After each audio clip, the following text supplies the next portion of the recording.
एक सवाल आपसे ये है, जब आप पॉलिटिशियंस को बुलाते हैं, जैसे आपने कराची के मेयर को बुलाया था जी जी, जो कि फॉर्म 47 वाला है, तो वो इतने पक्का मुंह बना के झूठ बोलते हैं, हालांकि आप कराची में रहते हैं, आपको पता है वो झूठ बोल रहे हैं, तो आप प्रोग्राम कैसे कर लेते हैं उनके साथ? ये तो है सवाल।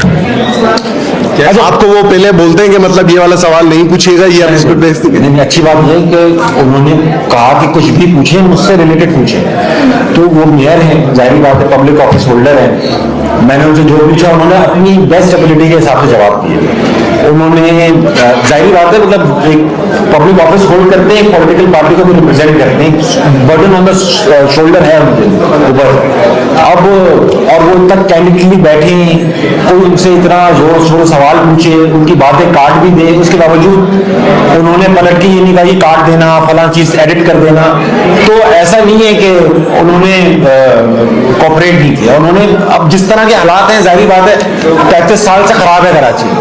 अब वो अभी आए 1 साल पहले, सारा इल्जाम उन पर भी नहीं डाला जा सकता, बुराइयां हैं, मगर उसके बावजूद उन्होंने जितना हो सकता था वो अपना बेस्ट करके गए, अपनी पॉलिटिकल पार्टी को बेस्ट रिप्रेजेंट करके गए, उतना क्रेडिट उनको देना चाहिए। अब वो झूठ मूठ मिलते सर अल्फाज इस्तेमाल नहीं करता, मेरे मेहमान थे भाई वो, लेकिन कराची से मोहब्बत ऐसी है कि वो उस दिन जज्बात निकल आए, रोक नहीं पाया मैं अपने आप को।